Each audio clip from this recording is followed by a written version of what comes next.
So, and hi, welcome back. Bonjour, Miss Simone. All right, good morning. Hey, it's getting more like winter, and it's getting more like Christmas. Although that it's never really like the regular Christmas in Taipei, but hopefully, it's a little bit more enjoyable this time. Okay, and yeah, bonjour, Victor. And hi, Sam. Hi, Vincent. Hi, Anna. Okay. Yeah, the Christmas is coming. Yeah, Polly can't wait. All right. And you know what? The topics today, very simple. We wrap up the link state routing we started talking about yesterday. Okay. And we start another, the second type of routing algorithm, which is extremely interesting. All right. And hi, Belen. Good. So let's go on with the first topic. Yeah, you know what? Link state routing. It's based on Dijkstra shortest path algorithm. It appears simple as you guys have worked on the quiz. It's not hard really, but there are a number of issues that we do need to discuss. First, the performance of link state routing. Now, with the two examples walked through, you see the Dijkstra's algorithm, although look a bit cryptic at the beginning, it's in fact quite straightforward. Initialization phase, 2 steps. Looping phase, 2 steps. Looping phase is the one that we take multiple iterations, we spend more time with. So that is going to bound the complexity of the Dijkstra algorithm. And within the looping phase in each iteration, which of the steps is taking the most time? Yeah, the second step. Inside the second step, we're actually checking all nodes J. Okay, that is adjacent to the node we just added into M prime. Okay. And inside each iteration in the inner for loop, what we do is this, the mean operation. And this is in fact to compare the value of the current shortest path to the newly discovered path, right? So D to I plus the link cost between ij. So it's a comparison between this value and this value. So you have the looping phase, and inside there's an inner loop that is doing a lot of these value comparisons. Now, if we consider a fully connected network, that is the worst case for Dijkstra algorithm. Inside the network, there are n nodes. Okay. In the first iteration, so only the source is in the n prime. How many j's is connected to the source? Yeah, it's fully connected. Therefore, n minus 1 nodes, they will all be j, and we'll need to do mean for each of these j. First iteration, we'll need to do n minus 1 comparison. Second iteration, how many? Because there's one more node being included into n prime. So number of j in the second iteration, only n minus 2. Third iteration, and we can go on until the second last iteration, we have only one node remaining connecting to the new node being added to the n prime. In the last iteration, the second step is not going to be called because there's no j remaining. So if we add all these together, this is the number of comparisons. N multiplying n minus 1 divided by 2. And this is in the scale of n squared, big O n squared. So big O here is actually to say that the Dijkstra algorithm in the worst case runs in the scale of n squared. That means the time complexity, the growing trend of the Dijkstra algorithm is this. When n approach where the network goes really big, the time requirement goes in this trend, like an n squared curve. Now, if it's only big O n, the curve is linear, a straight line, sorry, the line is not very straight here. Now, there's an implementation available for Dijkstra algorithm such that we could do away with only n log n. Now, this is better than n squared. So again, n is here, n squared growing really fast here, and n log n is actually kind of in between. Faster than the pseudocode we've investigated, and better than a linear algorithm. So nice to have an efficient implementation, even though the original Dijkstra algorithm is not so good. All right, so that was the time complexity of the Dijkstra algorithm. You see that it's actually not bad at all in log n. So the second issue you see on the slide, there's something, there's a graph below. Right? You're probably wondering. In that graph and in this scenario we're talking about, remember yesterday some of you guys asked whether the link cost is symmetric one way and also the other way. Yeah, so for the examples we see in link state routing before today, they are symmetric. Okay, but in that example that we're going to talk about next, okay, where you will see an oscillation of paths between a source destination pair. Well, actually, not just one source destination pair. You see oscillation of paths when the link cost is set such that it's not symmetric.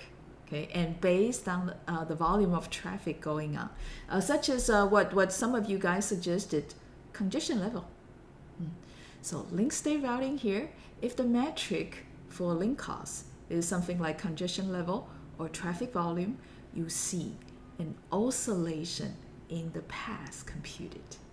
Very interesting. Pay attention. There's one very special issue with link state routing that's called the path oscillation problem. And it happens when we set the link cost dynamically based on the amount of traffic going on the link at the time. Now let me explain using an example. Okay, so we have 4 nodes in the example, A, B, C, and D. A is the traffic sink. Okay, all traffic goes to A. B, C, D are traffic sources. A generates one portion of the traffic and sends it over past BA. E generates E portion of the traffic. E here is a very small amount, much smaller than 1. And C is taking the CBA path to send traffic to A. D generates also one portion of the traffic and it's taking path DA to send to destination A. And at this point, we need to update the link cost based on the traffic going on the link. So for link DA, amount of traffic is one portion. For link BA, amount of traffic is what? One portion plus the E portion from C. So total cost, 1 plus E. The cost for link CB, amount of E traffic from C only. You see also here, okay, this direction, BC, there's no traffic, therefore link cost is 0. Similarly for AB, similarly for AD, and similarly here for both direction in link CD. So we finish updating the link cost. After a while, link state routing is going to trigger Dijkstra algorithm running again. Right? As I described, link state routing is a dynamic routing algorithm. We do periodic update, and sometimes we use also network events to trigger recomputation of the routes. Link state routing there does periodic recomputation. Okay? It's going to recompute the routes based on the link cost now. So let's see. B here, we'll see 2 possible paths to go to A, right? One is to go counterclockwise to A, the other clockwise to A. So this direction here, the cost is what? 1 plus E, because there's only one link and the link cost is 1 plus E. If we take this other path, B, C, D, A, yeah, the path cost is the sum of the link costs, 0 plus 0 plus 1. Okay, so if we take the clockwise path, okay, to go from B to A, cost is only 1. And this is 1 plus E, therefore B is going to choose to go this way to send traffic to A. C, also see 2 possible paths. Okay, if we take this direction, cost is E plus 1 plus E, and that is 1 plus 2E. The other direction, cost is 0 plus 1, therefore 1. And therefore, C would choose to go also clockwise to send traffic to A. Similarly, D sees also 2 paths. Okay, this direction here, cost is 1. This direction, 0 plus E plus 2 plus E, 1 plus E. So altogether, 1 plus 2E. So still, okay, this direction better. So D is also going to take the clockwise path, okay, the same path to A. So after the route computation complete, you see B, C, D all change to send traffic clockwise. And then we need to update the link cost again, right? So given the previous cost, we come up with the new routes, and we will then, okay, update the link cost, and we come to the new cost again. What is the new cost now? Okay, on link BC, there's only one portion of the traffic. On link CD, 1 plus E. On link DA, 2 plus E. Okay, that is why we see 1 plus E, 2 plus E, and all the rest of the links, 0. Once we update the link cost, after the next period that the Dijkstra algorithm is triggered, we compute new routes. So B will then try to see the cost to go this direction and the cost to go the other direction. The cost going counterclockwise is now 0. Cost going clockwise is now 1 plus E plus 2 plus E. That's 4 plus 2E. So dominantly, BA is the better path. C's cost going this direction, 0 plus 0, cost is 0. The cost of the other direction, 1 plus E, 2 plus E, 3 plus 2E. So C is going to switch going this direction to send the traffic. What about D? Going this direction, 0 plus 0 plus 0.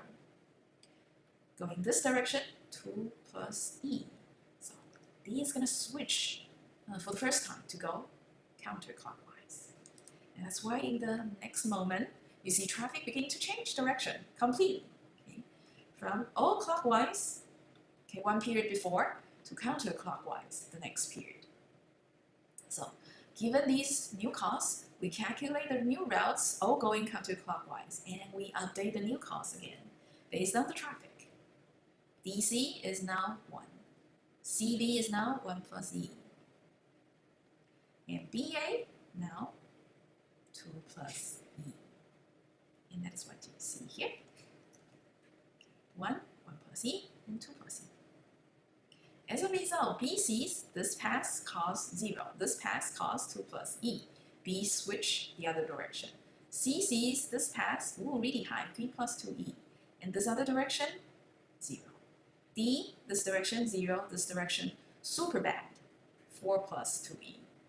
So all of them would switch back like this.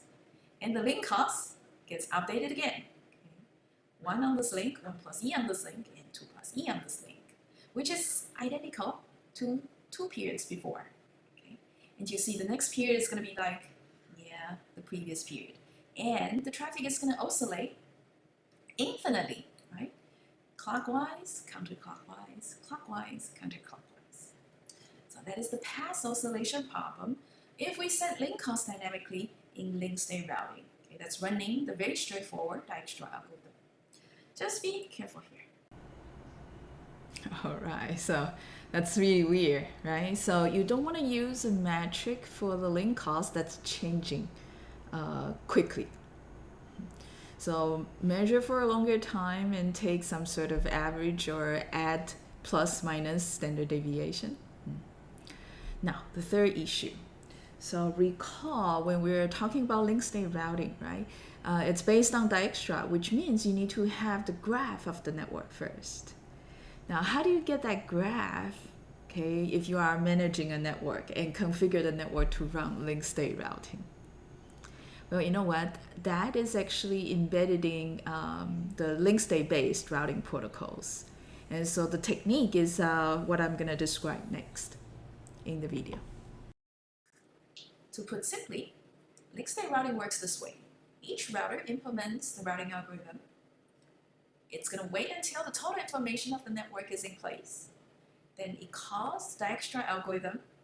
At the end of the calculation, we get the least cost path from this router to every destination possible in the world. So that is essentially the shortest path tree. Now that router being the root of the shortest path tree, we'll see there are multiple branches out to the rest of the world. Taking one branch, it gives you the shortest path to a certain set of destinations. Another branch to another set of destinations. Yet another branch to yet another set of destinations. And so, from the tree structure, okay, we can construct the forwarding table. And that is how the forwarding table is calculated in the control plane. Next is just to install it into the data plane. Now, the only part I'm going really quick without mentioning much is this: how we get the total network information so we could apply the Dijkstra algorithm in the first place. That is done through this link state broadcast. Each node, okay, in the network is going to generate link state report based on very local information. That includes the ID of the node itself, the ID of the immediate neighbors, and the cost, okay, on the link to these immediate neighbors. Okay, so these are the local information. Node, the neighboring nodes, and the link cost to the neighboring nodes. So all of these local information is going to be in the link state report coming from the node. This link state report is going to be broadcasted, meaning, okay, going out through the entire network, being received by all other nodes. So all nodes eventually will receive link state reports from every other node. Okay. And these link state reports from every other nodes, including the node's local information, is going to be used to restore, okay, the total network. Let me give you an example to illustrate how that is done. We have a very simple network here, only 4 nodes. Okay, you see, U connects to V, U connects to W, U connects to X. Okay, so if we are node U, okay, and generating node U's link state report, it's going to contain this: the ID of the node itself. Yeah, there are 3 neighboring nodes, V, W, X, and the cost on the link to these nodes, 5, 3, 7. So U to V, link cost 5. U to W, link cost 3. U to X, link cost 7. Similarly, V is going to generate its link state report, which is going to contain only 1 entry. It connects to U, link cost 5. The link state report from W should look like this: 2 neighbors, U and X, cost being 3 and 2. Link state report from X is contained 2 entries, U and W, link cost 7 and 2. So each of these nodes, U, V, W, X, is going to broadcast their link state report, and every node in the network is going to receive its own local information and every other node's link state report. Therefore, node U here is going to receive the link state reports from V, W, and X, which we know already look like this. The way to restore the network topology is this.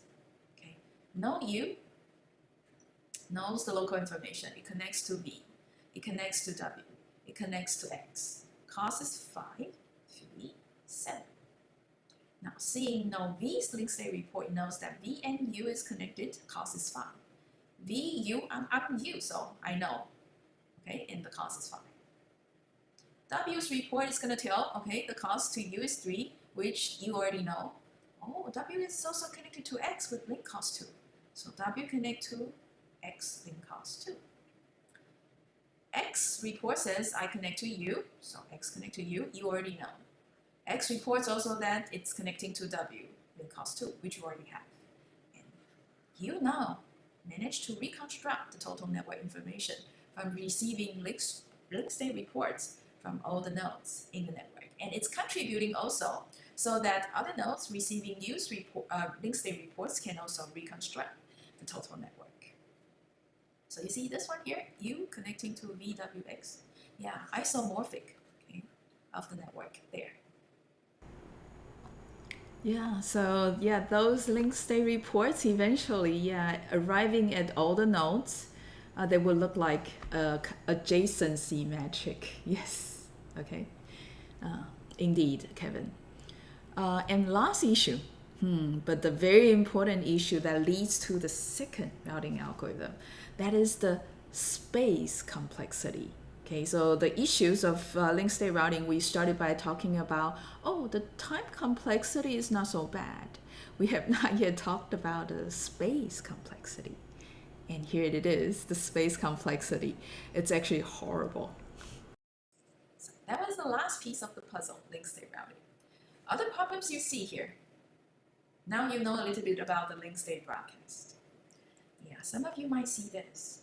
These link state broadcasts, it's going to travel the entire network. And it's coming from every router, right? So you have n copies of these packets going to n nodes. The bandwidth consumption is again at this scale. And to store the topology information in the router, right? So we discussed the complexity of Dijkstra algorithm. We only talk about the time complexity. We have not yet talked about the space complexity. It's also huge. In the worst case, you have n nodes fully connected to every other node. Then you have what? N square number of links. I need to store costs, okay, for all these links. Ugh. Not very scalable when the network goes big, when n goes large. Right, so in terms of space, complexity, it's n squared. There's no way around. If n grows big, hey, imagine the size of internet, how many routers there are on the internet. And if internet keeps growing, okay, so this mechanism here, using link state routing for the entire internet, is just not a very good idea. Okay? And that's why we have the other kind, the distance vector routing. Okay? And I think for the second time, for the second time in the entire lecture, that I will break open a topic by introducing quizzes. Okay, so this is a sequence of quizzes to take you into distance vector routing, because it's really odd.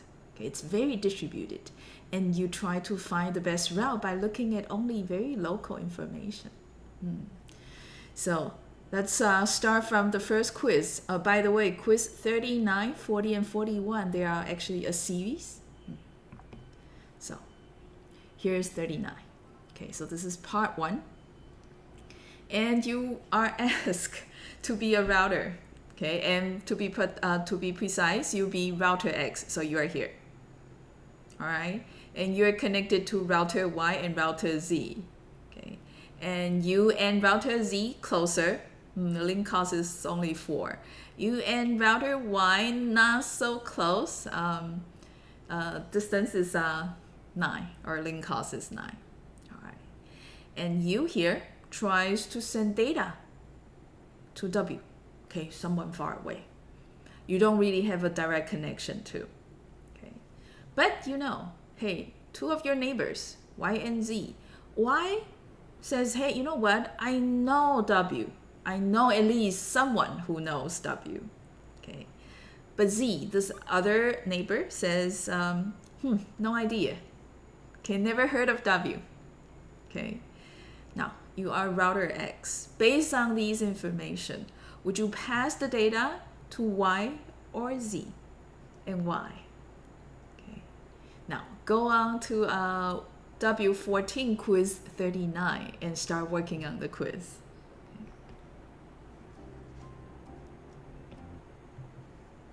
Oopsie.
Yeah, so I think you guys all choose Y because at least y knows something, right? And x knows nothing. And chances high that x might just pass data to y because x has no idea.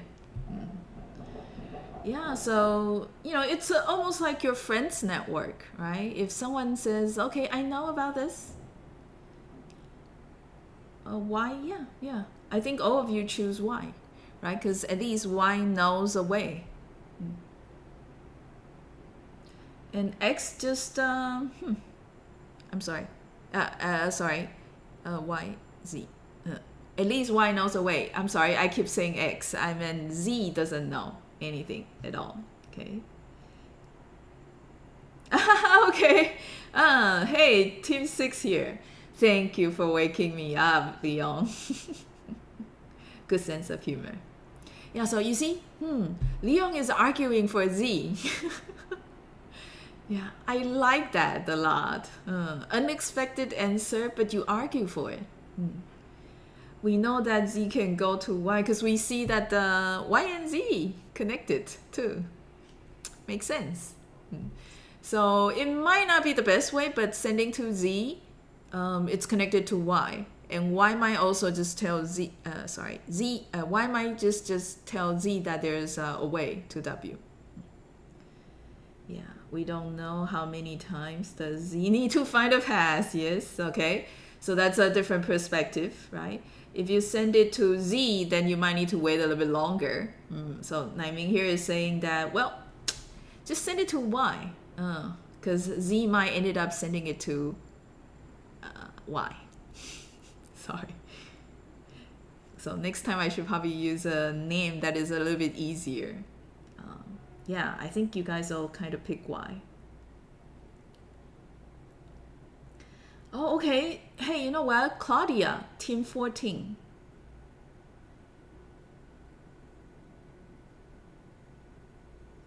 Why not? Missed the pun. Okay. I see. Okay, so I did not... Okay. All right. 18.2.1. Okay. Oh, and here, let me draw you to Team 14's answer. Depends. Okay. Depends. If he needs to send the data reliably and fast, if X does need to send fast and reliably,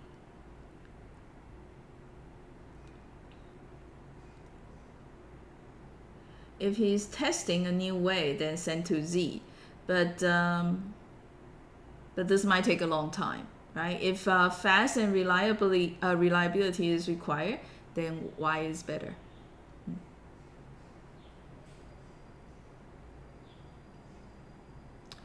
Interesting. So Anna is suggesting that, hey, in case Z knows a way to Y and the distance from X to Z plus Z to Y is less than, okay.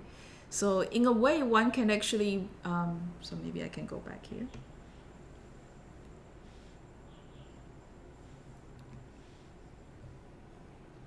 So in a way, right? If we know this cost here, then we might be able to kind of find a better route around. Yeah, so Anna, you're right. Great, so you get the idea, right? So you actually route your data based on the best information you know, okay? And maybe with a little bit more of a QoS requirement, okay? Now, let's try the part 2, quiz 40. Okay, you're still router X. You are still looking to send data to W. But Y and Z are telling you information that are more specific this time. Y is saying, I know the way to W and the path cost is 3. Z tells X, okay, the best way I know to W is gonna cost you 10. So which one of these, Y or Z, you will pass the data to and why? Okay, that will be quiz 40. Okay, let's go to the Slack space and see. I see already some of you. Huh. Okay. Let's see. Why? Since the past cause is smaller. Yeah, so from y to w is only 3, right? So going through y, 9 plus 3, 12. And the cost from z to w is 10. 4 plus 10, 14. So the total cost from x, from your perspective, is 12 versus 14. So choosing y seems better. Yeah, so you are looking at the total past costs from u, x, to w. And there are two alternative routes, through y or through z. This way, 12. This way, 14. Therefore, you choose y, 12. Yeah, I think, this is going to be mostly what you guys will say, right? Given the information provided, you take the one that is the best. So even though we don't know the entire network, you see that in this example, right? In quiz 39 and 40, and later also 41. Hey, we actually don't know this part of the network. All we know is, hey, I have two neighbors, and the neighbors are sharing some of the information they know. And they might get the information from their neighbors. Okay. Now you know that you have two ways to W, and the better way and the total cost is 12. And you might tell your neighbor towards the left, oh, I'm X, I know a way to W. Okay, and the shortest path cost is 12. And that guy then can try to make a decision in case she wants to send data to W, whether he passes data through you, X. Okay, you see the idea a little bit, isn't it? Now, quiz 41 is actually to kind of tell a little bit of the drawback of this type of routing. You're making a routing decision. So this is quiz 41 and part 3.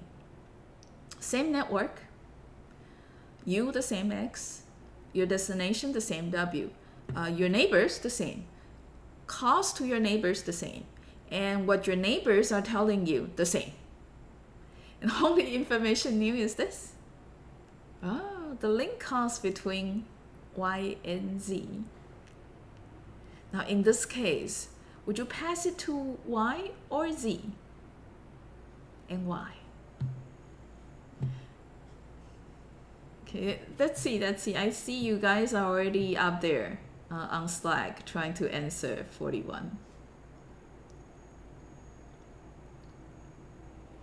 Zijun says Z, because X, Z, Y, X, Z, Y.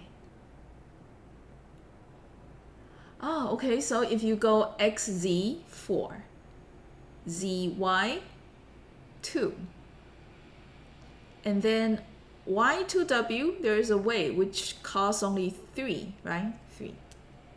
So 4 plus 2 plus 3, 9. That is actually shorter than going from X to Y to W. And shorter also, of course, from X to Z and then W. Yeah, so you see.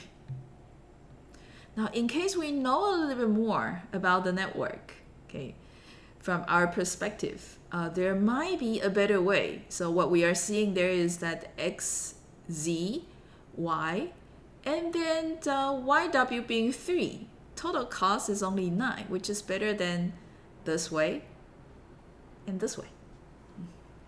Okay. So you see, if we don't know too, just based on information told by the neighbors, we are also limited in knowing the bigger picture. What is exactly the optimal route? All right. So this is actually the spirit of distance vector. Okay, you depend on the neighbors, or you depend on your friends telling you, okay, information, and you make a local best decision, okay, and that is sometimes, okay, not always the best. Okay. Now, some of you might be thinking, hey, how can this be possible? You know what? If we know 2, then Z should also know that, hey, there's actually a better way to go to W, isn't it?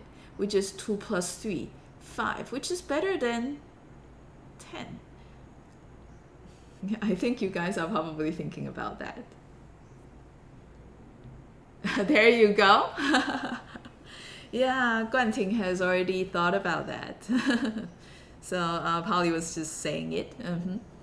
Yeah, so you know what? Z also depends on Z's neighbor to tell Z information. So Y might be a little bit late telling Z about 3, okay, being the cause from Y to W. So there's some sort of, delay thing going on from neighbor to neighbors. Okay, so eventually it will take some time and way longer than how link state routing is determining the best routes. So in distance vector, sometimes you get only the local minimum cost pass, and it will take some time until you finally, okay, all of the routers converge the best routes globally. And you see that will probably go on for a while, depending on whether there are changes on the network. Sometimes the link cost will change. Sometimes a new router might be added, or an old router might be removed. Okay, when there are changes, it will also take time and a longer amount of time for this type of routing to try to converge to the best routes. Okay, it's not quite as easy. And the next, hey, there's yet another quiz that is to give you, okay, again, the spirit of distance vector routing. And this quiz is called the perspective and perception. Okay. Your perspective of looking at things decides what your perception of the things are. Okay. So look at this. This is what? An elephant, isn't it? And that is because we have the total picture. But you see, there are these scientists, right, in lab coats. I think there are many of them. Okay, 1, 2, 3, 4, 5. 5 of them, right? And then there's this grandma here, okay, observing the scientists, okay? So these scientists are blindfolded, so they don't see the big picture. Okay, all they have access on is just the space they have. They can only touch, okay, this thing, and then try to guess what they are. So you see that the scientists at the top, feeling the ears of the elephant, feel that, hey, this is a fin. Okay, and the guy at the tail, this is a rope. And the guy at the tusk, this is a sphere. So when you are limited in what you see only a small part of the whole picture. Okay, and so based on that perception, you can only make a decision that is the best of what you see. Okay, now to show that there's a delay until you get a better picture, here's finally the quiz 42. All right. So you're asked, given a number of clues gradually, what the object is. Okay. So let me go to the Slack space and post this. Okay. But the animation is gonna show you one clue at a time. Okay. First clue. Okay. Someone take the substance and find, oh, it's a drink.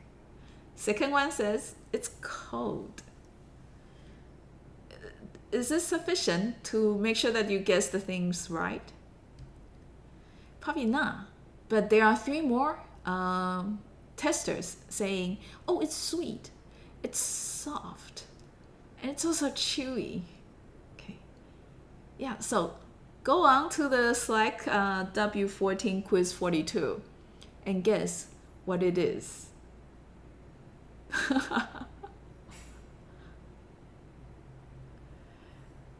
Okay, good.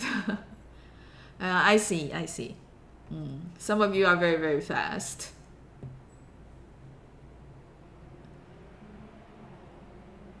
Very likely, right? Very likely.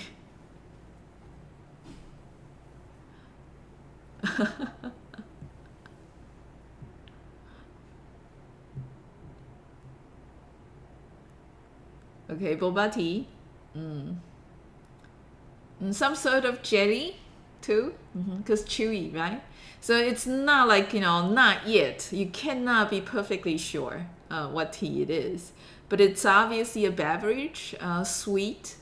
There's something inside that you feel it's soft and chewy at the same time. Yeah, some sort of jelly material. Bubble tea has also these bubbles that are they are starch based, but yeah, taste just like jellies. Okay. Yeah, you know what? Yeah, so that's what Polly had in mind as well. Okay.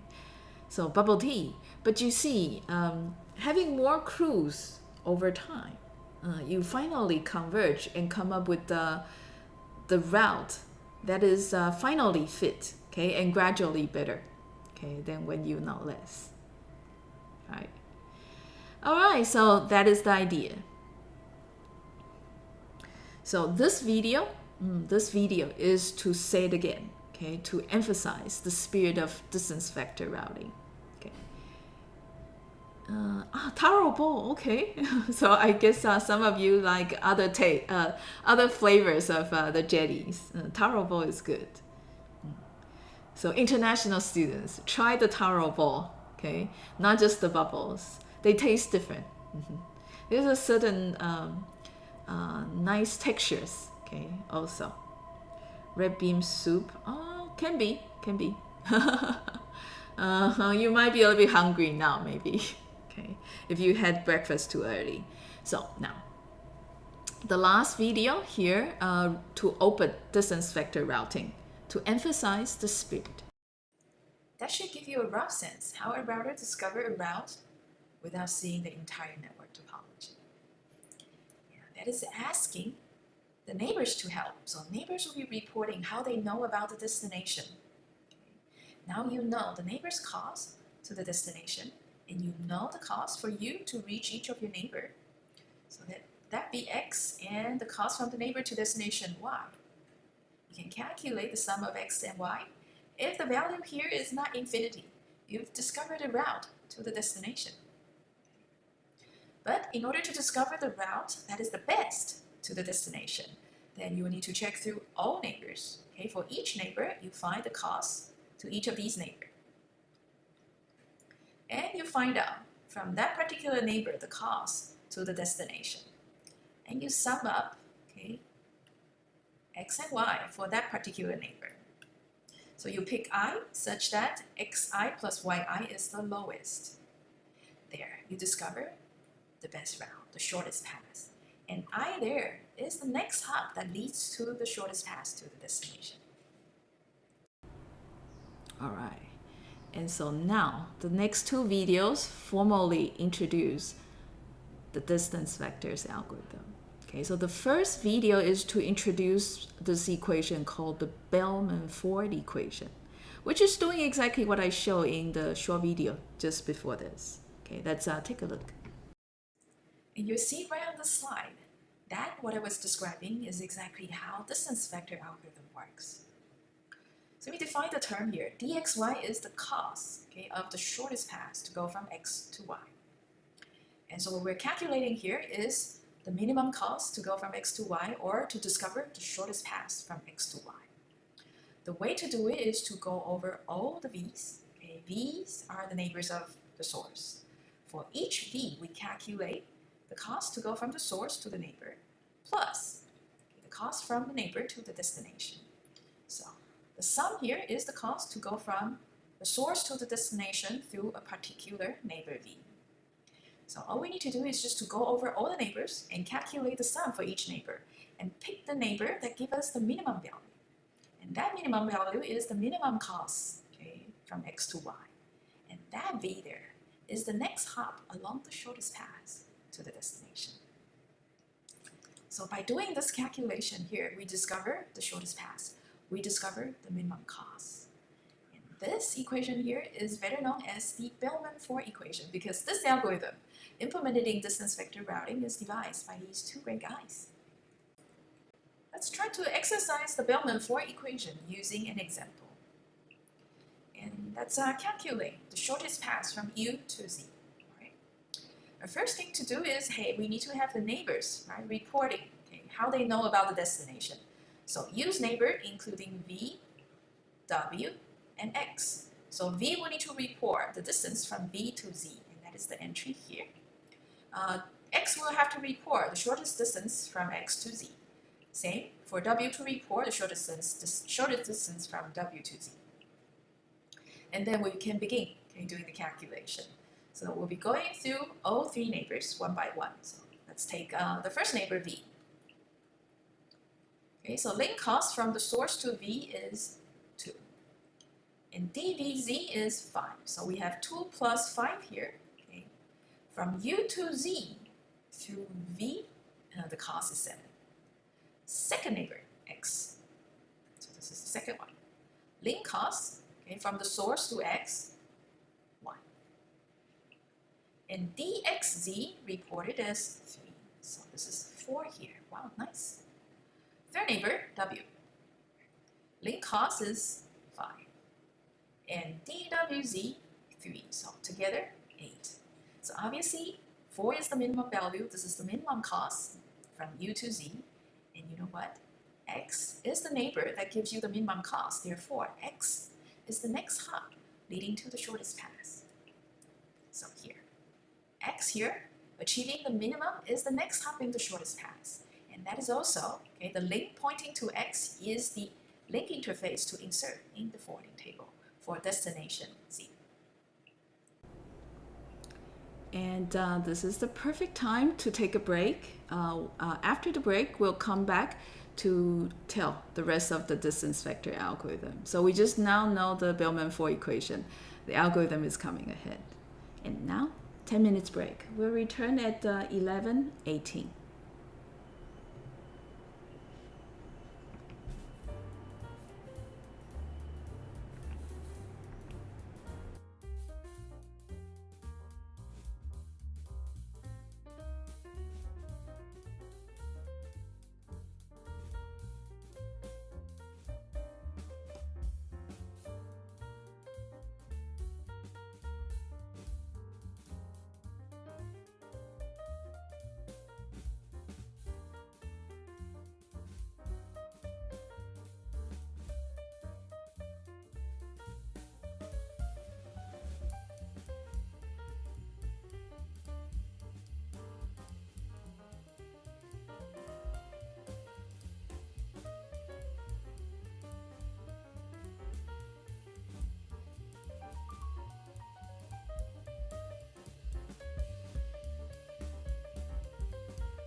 All right, so let's start the second hour of the lecture.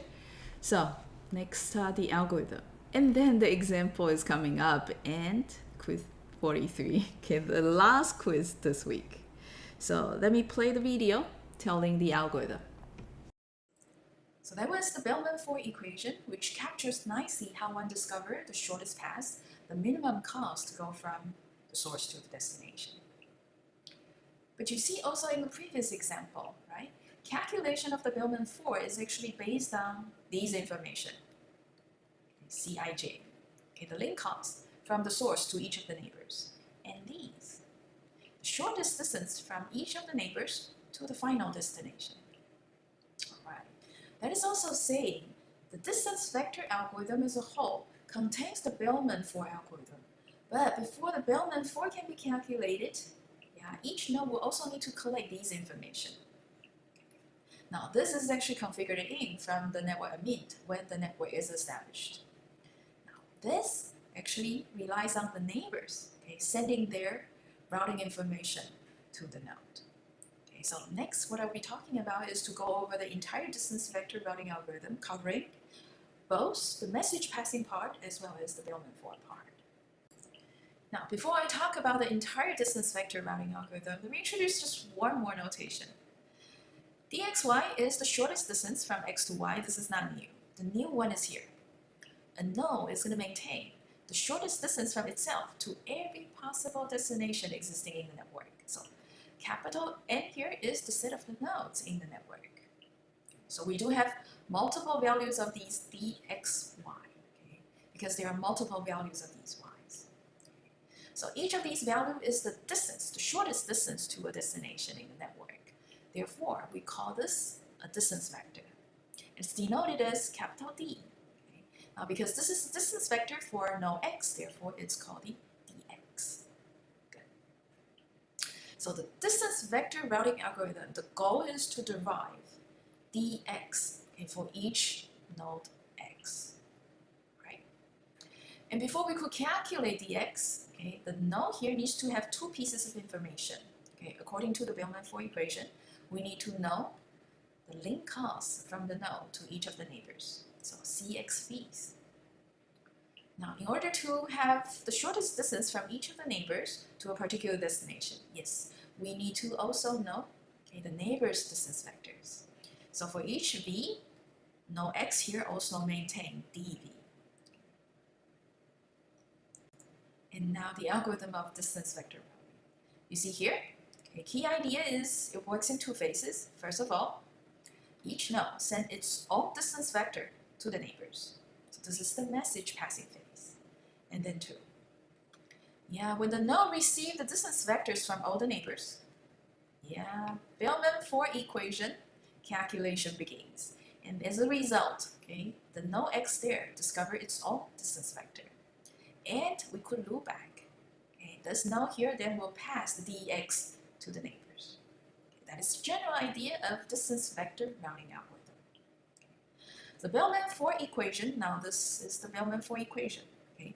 Know that when x receives all these dv's from the neighbors, dx is not just one value to one particular destination. So this Bellman-4 equation is going to be called, again, these many times, so that we derive the shortest distance to each of the possible destinations in the network, n.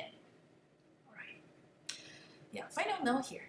Under minor natural condition, the shortest distance from x to y, at the beginning, it might be really, really bad. Okay? But as time goes by, it's going to converge to the actual least cost. So minor natural conditions means that, for normal internet operation, this is going to hold true. To be more precise, this is distance vector routing algorithm, and it's depicted such that it looks like it's working in cycles. So each router in the network operates such a cycle. First, it's going to wait for one of these two events. Very common is that you receive a distance vector from the neighbor. Okay? Occasionally, this router here might detect there's a link cost change among these links to the neighboring routers, because these two events might affect the result of the Bellman-4 calculation. So when these two events occur, we trigger Bellman-4 calculation to begin. As a result, we get a new distance vector. Now, if the distance to any of the destination has changed, that means, better route discovered, okay, shorter distance discovered. Then we tell to the neighbors, because the neighbors might also benefit, okay, from the good news, benefit from the discovery, right? So you see, distance vector routing algorithm working this way, it's iterative, meaning it works in cycle. In each cycle, okay, it can all be triggered by two kinds of events, link cost change and DV update messages arriving at the router. Okay. It's also distributed because one can calculate and discover a better route and pass it to another node. Okay, so each node notifies the neighbors of a better route, and the neighbors then calculates even better route and notifies the neighbors. So in the end, they converge to the shortest path, but the effort is actually shared, distributed, and contributed by all the routers in the network. All right, so you see, distance vector routing, it's actually also quite straightforward. First, you wait for an event, and that event can be link cost change, can be receiving the distance vector from the neighbors. And once you get that, recompute based on the Bellman-4 equation. And if you find, hey, your distance vector is changed, meaning you know something better, right? Because the spirit of the Bellman-4 equation is to get the best routes out of all the information you know.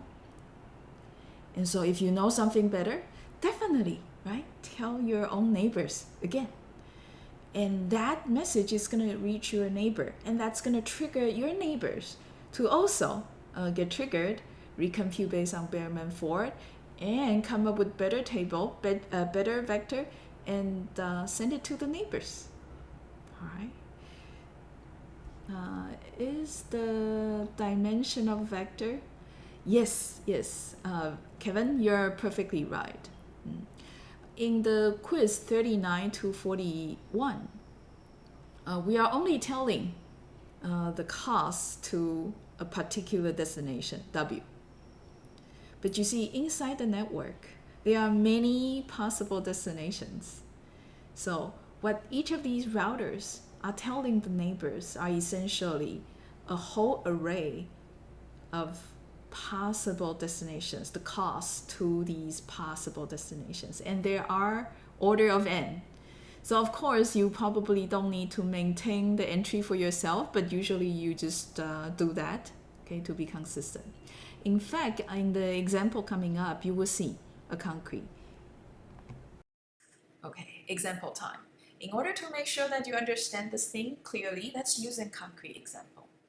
So the example this time, very simple, only 3 nodes, x, y, z, and they are fully connected. Oh, by the way, we have not yet talked about initialization of the distance vectors. Yeah. In node x, okay, the distance vector of x is initialized this way. For destination x, well, it's itself, therefore, distance 0, it does not cost anything, okay, to transfer data from x to x. To go from x to y, let's initialize it to the link cost of xy if they are adjacent to each other. So 2 here. xz, so xz, they're adjacent, therefore we use the link cost between xz. Okay. Similarly, you do the same thing to initialize dy for node y, dz for node z. Now, hey, in node x, it maintains all neighbors' distance vector, alright, but at the initialization phase, node x did not receive anything from y nor from z yet, so dy and dz, these two vectors, are left null. Okay, so I'm just using the sign of infinity there, okay, to represent their null. Similarly, for dx and dz in node y, and so on and so forth. So this is how you initialize, okay, the initial distance vector table, which is composed of 3 vectors. Okay. You maintain your own vector, you maintain also the neighbor's vector. Now, once, okay, the vectors are initialized, each router will what? Okay, notify the neighbors. So this vector here will be sent from x to all the neighbors, y and z. Similarly, node y is going to send its initial table to x and z. And similarly, z sent to y and x. All right. And that's why, okay, in the next cycle, no x here in the table, it's going to see dy from no y, dz here from no z. All right. Now, with neighbors distance vector in place, now we can begin to calculate dx. So what is the value of dxy? What is the value of dxz? Now let's start from calculating dxy. Right? So the Bellman-Ford equation says we try through all the neighbors, okay, of the source. X is right here, the source. Two neighbors, y and z. So yeah, we do have two entries here. Okay, one is assuming neighbor being y. Second, using neighbor z.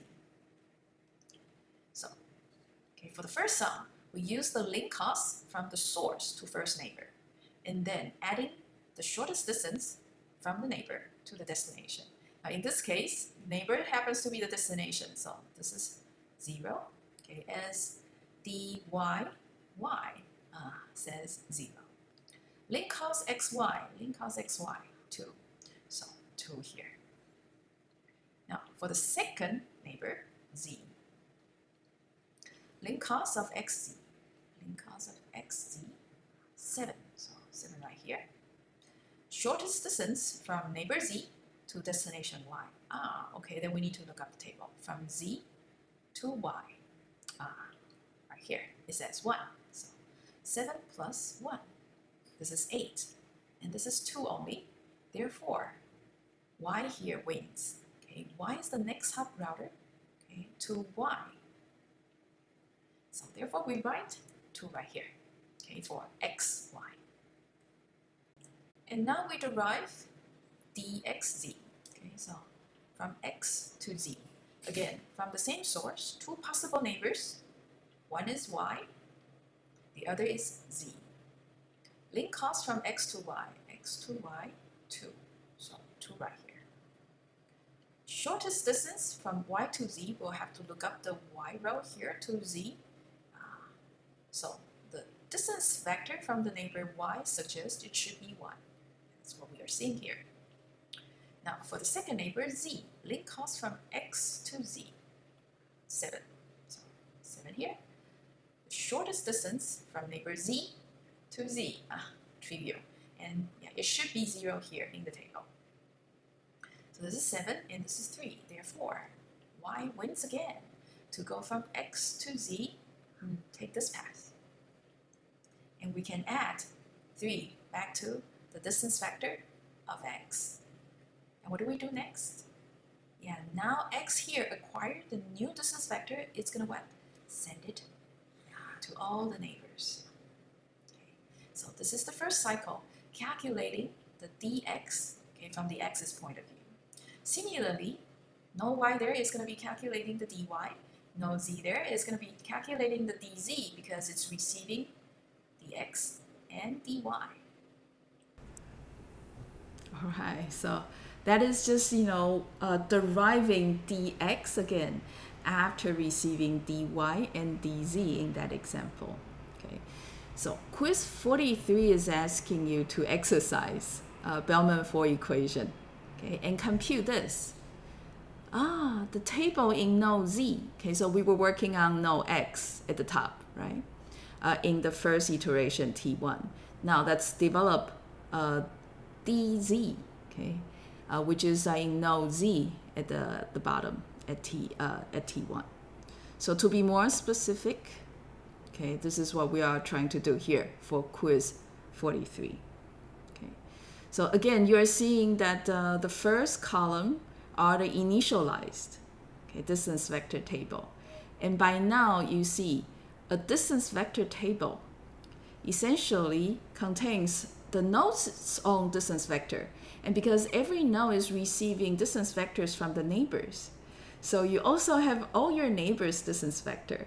So you eventually inside, if you are node x, if you are router x, right, you store n square amount of information. All right. So distance vector for myself, order of n, as Kevin suggested, but the whole table together, n square. Okay.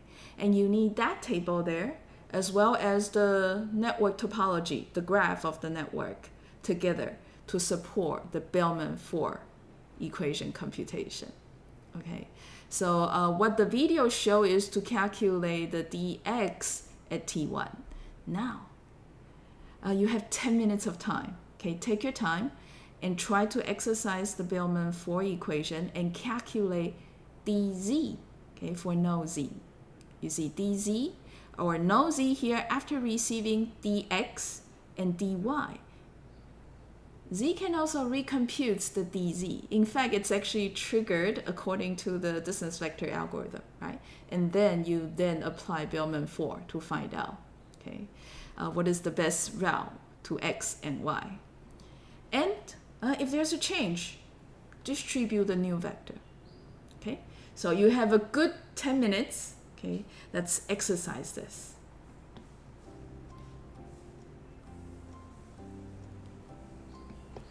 And you know what? Those who show the exact derivation will get extra points. Okay. Yeah, so type up the exact computation. Okay, you have plenty of time.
Yeah, all right. So good.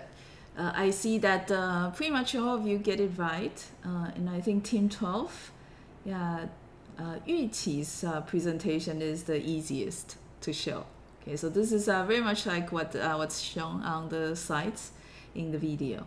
Right, so you do the Bellman-4 equation to get a dzx, and to do it again, Bellman-4 equation to get dzy. Dzz is trivial, it's always 0. So you see that inside the equation, you try two possible neighbors because this is a 3-node network. For node z, there are two possible neighbors, x and y. So you try neighbor x first, you try neighbor y second, and you pick the one that gives you the overall shorter path. And so I think for dzx, you eventually will go through y. And for dzy, you eventually go through neighbor y. All right, so you ended up having the dz, the distance vector for z, which is 310. So as a router z, what do you do next? Yeah, you propagate that distance vector to the neighbors, which are what? Y and z, definitely. All right. And so that takes us to the next video, which is to go over the derivation of dz. Let's try to calculate the distance vector of z together. So you see, it will be the shortest distance from z to every possible destination in the network. And in the network, it's very small. Starting from z, there are only two possible destinations, x and y. So we just need to calculate dzx and dzy. Now let's calculate dzx first. According to Bellman-4 equation, okay, so what we do is to try to find out, okay, through all these neighbors connected to the source, okay, which one leads us to the shortest path to the destination x. Now, in this network, we do have two neighbors, okay, connected to z. So let's try the first neighbor first, which is z. So we'll be using the link cost from the source to the neighbor. So link cost from source to neighbor, z to x being 7. And then based on what the neighbor knows, okay, the shortest distance to the destination. In this case, neighbor is x, destination is also x. Now we look up the table. So dx here being known to z, according to that, dxx is 0. Now the second entry, the second neighbor is y. Okay, so we'll then take link cost from z to y, which is 1. And then based on y knows the best to the destination x. So dyx, okay, is the value we need to add link cost zy to. And according to the table, okay, dy says dyx being 2, therefore 1 plus 2. So going through x, we get a pass, the cost is 7. Going through y, we get a pass that the cost is only 3, therefore 3 wings. Okay, so you see here, to go from z to x, the shortest path distance is 3. And the next hop is obviously y. Well, let's calculate the other entry, which is zy. Let me clear the markup first. All right. Okay. Again, according to the Bellman-4 equation, source is z, and the destination we wish to find out the shortest path cost is y. Yeah. In the Bellman-4, we'll try, right, for two different neighbors in this network of z, and see which lead us to the shortest path. So let's try the first neighbor here, x, link cost being 7 again, and then, what about dxy? Now let's look up the table. It's dxy, therefore, yeah, the shortest distance is 2. So we ended up adding 7 to 2, which is 9. That doesn't look so good. What about the other neighbor of z? zy is 1 again. What about the shortest distance from y to y? And hey, it's itself. So y to y, the cost is 0. So okay, this other path going through y give us only path cost 1. Therefore, yeah, going through y, this gives us the shortest path from z to y. And therefore, we update the entire dv, which is now 310. We can actually continue and calculate what is dy, isn't it? So there are again two entries, yx and yz. Let's calculate yx first. Okay, this time y is the source and destination is x. Again, we need to try through all the neighbors of y. So let's start from x. Okay, so x in the middle, source being y, destination being x. So we go through link yx, which is 2 here, and then find out what is the shortest distance from neighbor x to the destination x. So neighbor and destination happen to be the same node. According to the table, x, yeah, the value is 0. So here, going through neighbor x, ooh, nice. Total cost is 2. The other neighbor, so y's other neighbor is what? Z. So z in the middle here. Link cost yz, 1. What about the shortest distance z knows to the destination x? So dzx, we'll have to look up the table here. dzx, which says 7. So the best path, okay, going through neighbor z is unfortunately, yeah, costing us 8. So comparing the two, yeah, the path going through neighbor x is better. Okay, so y, x, and then reaching x. So total cost 2. So we can now update, yeah, dyx to 2. The second entry in the distance vector of y is dyz. Okay, so again, starting from y, going to the final destination z. So starting from y, and this time final destination z. We'll have to try through both neighbors. First neighbor being x, link cost from y to neighbor x is 2. The shortest distance from x to the final destination z, oh, dxz. So let's see, dxz. Yeah, the entry in the table says 7. Second neighbor being z here, so yz, the link cost is 1. Nice. What about the shortest path from z to the final destination z? Yeah, it's actually quite straightforward, isn't it? zz, trivially 0. And 9 comparing to 1, which one is shorter? 1 here. At this point, we can also update the entry dyz. And this is how we come to the distance vector of y. So we now finish deriving all the distance vector tables at time t1. What you see also is this. Look at this. dy and dy, okay? Between t0 and t1, dy did not change. Therefore, dy here, no y here, does not need to propagate the data, okay? Propagate the vector to no x and no z. While, okay, when x here finds out the dx, which is different, okay, from t0's dx, we'll need to propagate dx to no y as well as no z to calculate the table for t2. Similarly here, z find out the new dz being different from the old dz, we need to propagate also. Okay, dz to no x and no y. Therefore, the two other nodes can calculate if the dx and dy needs to be changed further.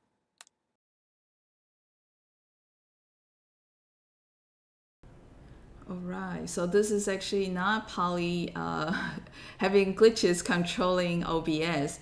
This is more that I keep the table here in the video so that I can answer Qianhui's question. So Qianhui was asking, will the metric always be symmetric so that we don't have to run through all the tables? You know what, that's a very good question, Qianhui.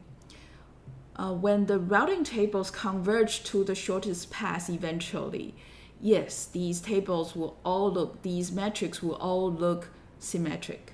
They're supposed to, right? Because the shortest path to each other in a symmetric or in a non-directional network, you get symmetric metrics. But Qianhui, you want to be careful here, because as you see, right, in the process of we deriving for T1's tables, for T1's metrics, you see that X's metric, is it exactly symmetric? well, you see that it's not. For no y, the metric is, yeah, yes, I'm actually keeping the screen so that you can look at it. Okay, x is metric. It's not symmetric. Y is metric in time t1. It's symmetric. And z is metric in t1. It's not symmetric. Okay, so I'm actually pausing the video at the very end of the video so that I can show that the metrics are not always symmetric, especially when the network has not yet converged to the best routes yet. Okay, so hey, I guess what's critical is that if there's a problem set in the third exam that asks you to derive the tables, you might want to be careful, right? If the table that you are asked to derive is like in the middle of converging to the best, then don't assume that the entries will be identical. Okay, if it's don't assume that the entries that are diagonal, that are across the table diagonally to the other value will be the same. Okay, so don't assume the metrics will be symmetric. And agent was asking, can DV algorithm? Okay, so now I can actually go back.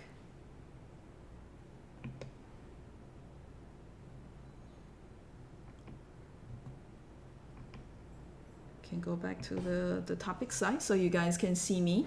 Yeah, thank you, Vincent. Yeah, indeed, I actually froze the video screen there to communicate with Qian Hui. And Zijun was asking that can DV algorithm adapt to directional link? Zijun, you're perfectly right. Distance vector works very well, okay, with directional network. And in that case, however, for a directional network, even when the routes converge, the entries are not symmetric. Okay, the values from x to y, y to x, values can be different. The reason that we are actually taking time here, asking you to do the derivation and showing all these fine steps is exactly because at t0, well, things are trivial. At t1, as I demonstrate, right, dx and dz, dy also straightforward. But you see that it's not quite as you think that the table are going to look like when all the routes converge to the shortest. Okay, so there might be some transitions, T1, T2. In this network, you will see in T2, it converges, and you see the tables are all symmetric. But in directional network, even if they converge, they are not symmetric. And in the process of the process before routes converge, things can be tricky. You don't want to jump too fast, assuming that how it's computed. Okay, what the right values are. You will see if we have time for that later today. Okay. When will the DV algorithm stop calculating? Yuqi, that's a very good question. When? It will be what? When every node, after the last computation, and they don't find their distance vector change, then they won't be propagating further. And then they will not be triggering their neighbors to recompute to discover new routes. So only when all the nodes on the network running DV find that, hey, this is the best distance vector they have already, then everybody will stop. Okay. Okay, I see that Chendi is trying to address Yuqi's question.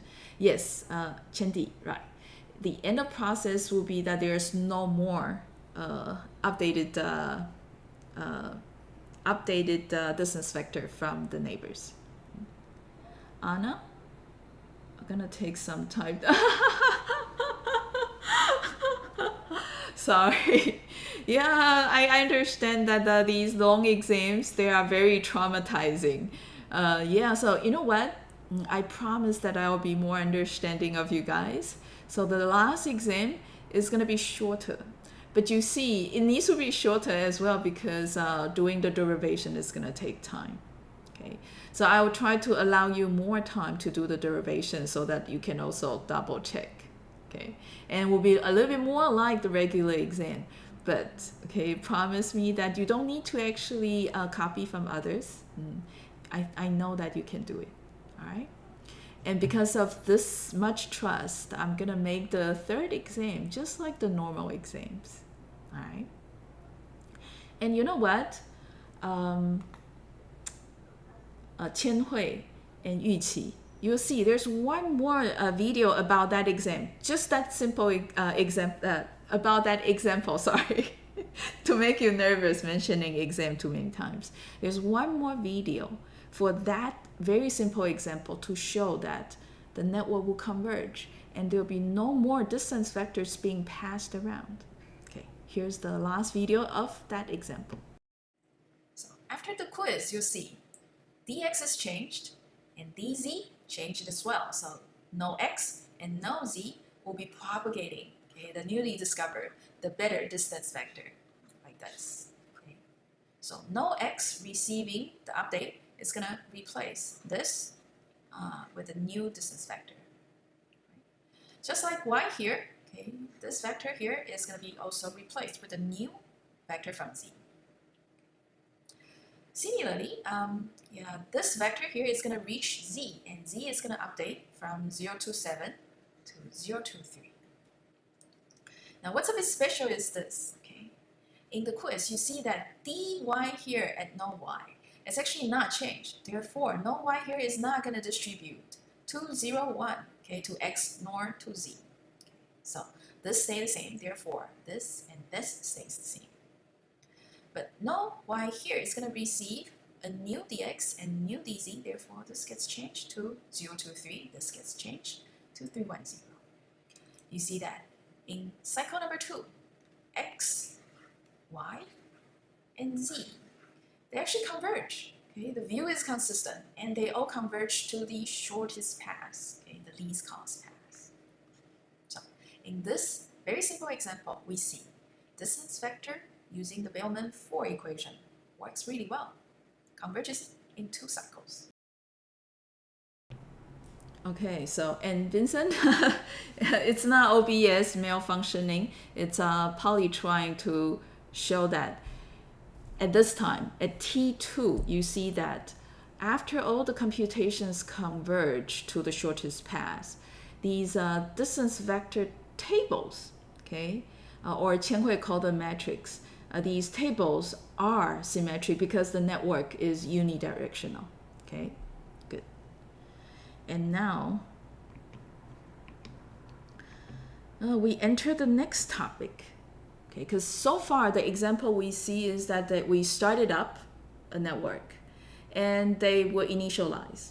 And once they initialize, they will begin propagating their distance vector to the neighbors and eventually converge. But that is not the only condition that will trigger distance vector algorithm running. It is not. There's another condition. When there's a link cost change, right? So if there's a link cost change, the distance vector algorithm will also be triggered. Okay, so that is So one very interesting property with the distance vector routing is this. Whenever there's a good news in the network, it travels really fast. Okay, so when there's a better route, it gets propagated really fast and everyone converges really fast. But if it's bad news, meaning if a route suddenly go bad, okay, it will take a long time for everyone to discover, okay, the route is really bad and we should really be going another way. So let me describe the first case, the good news travel fast case. So recall. Okay, this is the change where the link between x and y is reduced from 4 to 1, so good news.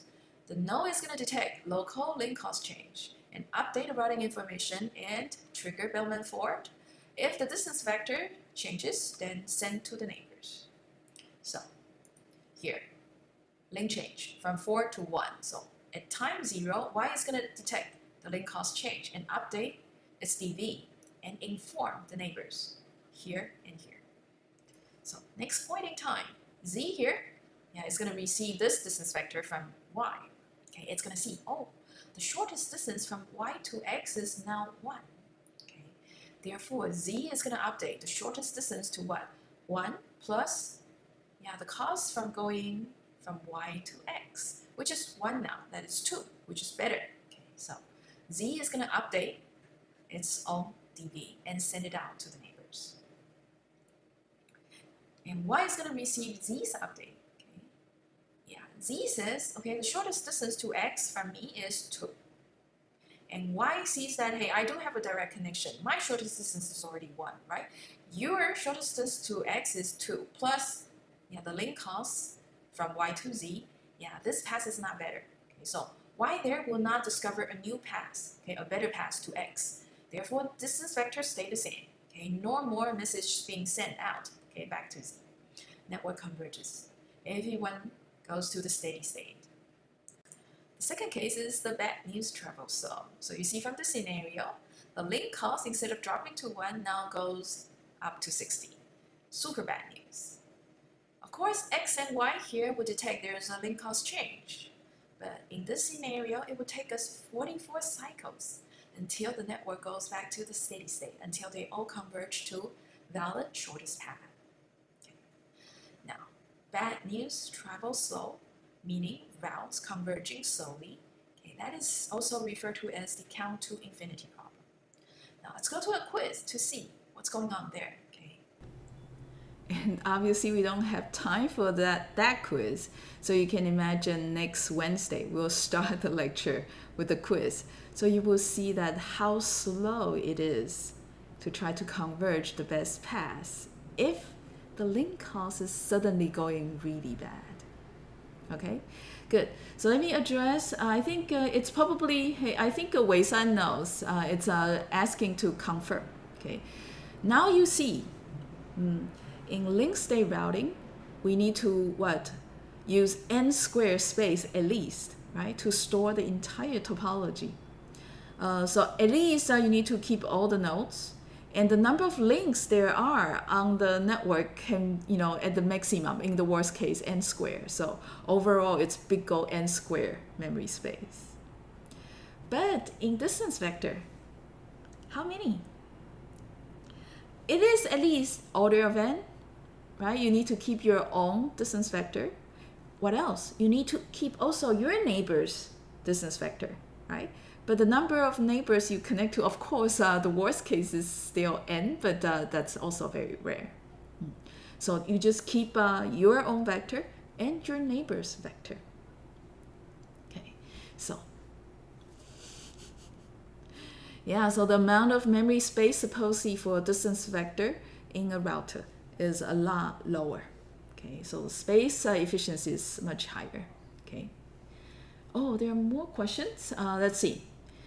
Zijun is asking.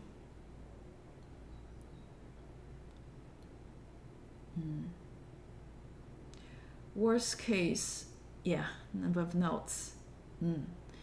Zijun, your intuition is right. It's usual, worst case is nodes, but in a graph, you can also calculate like the diameter. That is usually the time it takes for distance vector to converge. So you can find the longest distance from one node to another, and that is the time complexity for distance vector. But the worst case is indeed number of nodes, if it's a string topology. Does this mean that distance vector would not reach optimum as long as change fast? Zijun, you're right. Yeah, so if these links are changing, link costs are changing all the time. So you see that in distance vector, you definitely do not want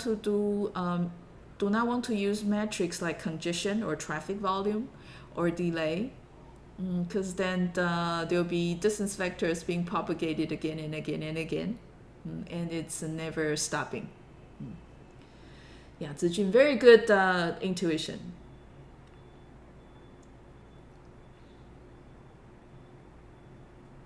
OVE for general DV.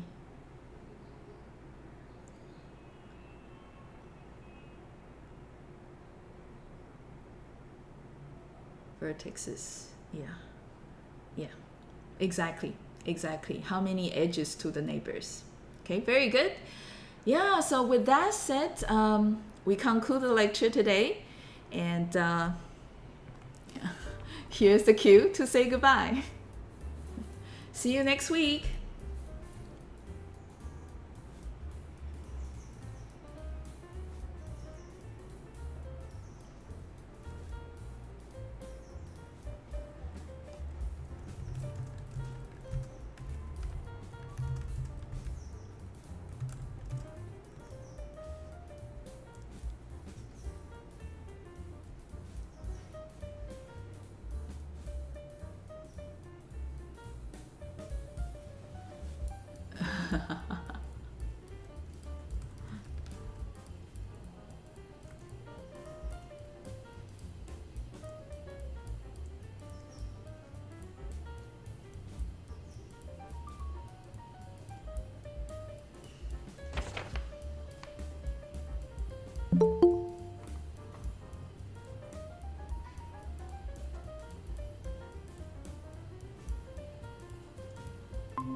Okay, 小白.